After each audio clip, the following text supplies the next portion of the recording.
Okay, so get this. China's just come out with this prototype, the CR450. Yeah. And it's been clocked at something crazy, like 450 kilometers per hour during tests, Wow. which is like basically the speed of sound, right? That's incredible. And we came across this super interesting news article all about it. Cool.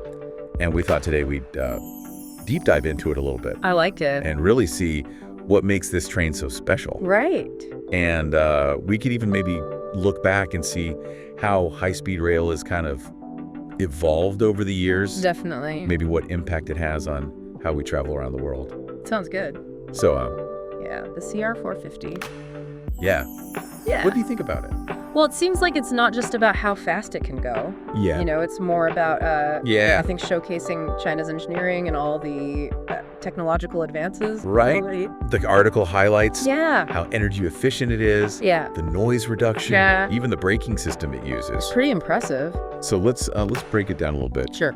The article mentions that it's expected to run at about 400 kilometers an hour during actual operation, Oh, which is still like way faster than anything else out there. yeah. They've got the CR400 that tops out at 350 kilometers an hour. Right. But I'm curious, like, what makes it so energy efficient? Yeah. You know, because moving that fast has got to take a lot of power. Well, they use some pretty cool techniques to keep the energy use down. Okay. One of the main things is the shape of the train.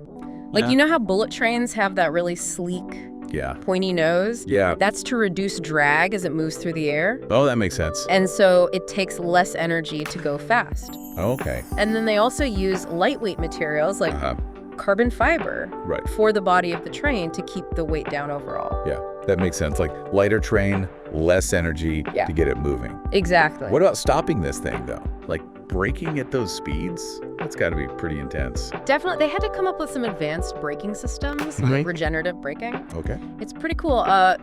When the train brakes, it actually generates energy, Oh, wow. and they can capture that and turn it back into electricity What? to power the train.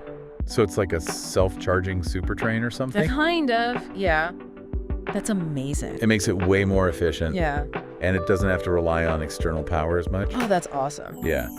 The article was mentioning that they put this thing through tons of tests, Oh, yeah, like yeah. over 3,000 simulations. Wow. And like 2,000 platform tests. Yeah. Seems like they really put it through the ringer. Well, that's a good thing. Yeah. When you're pushing the limits like this, Yeah. safety and reliability are super important. Right. So all those tests help them find any problems and fix them Right. before the train is actually carrying passengers. So they're not just rushing this thing out there. Fact, they want to make sure it's safe and it lasts a long time. It seems like China is really, like, way ahead of the game when it comes to this high-speed rail stuff. They're definitely a leader. Like, their network is massive. Yeah, it's huge. How big is it? Their high-speed rail network is over 46,000 kilometers long. That's crazy. That's more than every other country combined. What? Really? Yeah, it's mind-blowing. Like, how does that compare to, like, the U.S.? Oh, the U.S. is way behind. Yeah. They have a tiny fraction of that dedicated to high-speed rail. Interesting. Europe has a pretty good network, but China's is just growing so fast. Yeah. And it's already so much bigger. So let's kind of zoom out for a second and talk about why this is such a big deal. Sure. Like, why should people even care about high-speed rail? Well, for one, it's a really good alternative to flying, Okay. especially for trips that are less than 700 miles. Yeah, okay. It's way faster than regular trains. Yeah. And you don't have to deal with all the airport stuff. Right, like waiting in those long security lines. Yeah. And delayed flights. Yeah, all that hassle is gone. You just get on and go. Exactly. I like it. But it's not just about convenience. Yep. It can actually help out rural areas by connecting them to the bigger cities. Okay. That can bring in more business and tourism. That makes sense. And it's also better for the environment than flying. Right. It's less carbon emissions. Yeah, definitely a big plus, especially with all the climate change stuff going on. Absolutely.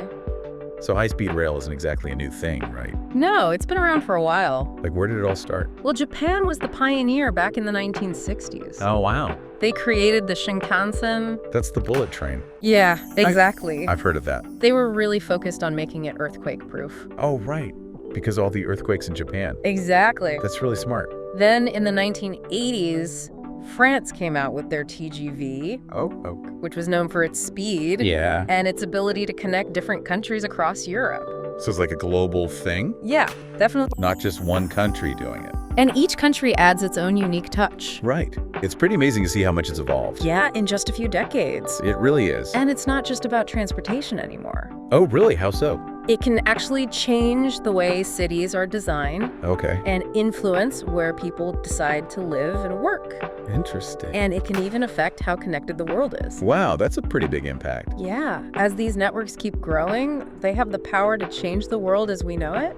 It makes you wonder what the future holds for this technology Yeah, who knows what they'll come up with next. and how it's going to shape how we travel and live in the years to come. Definitely something to think about.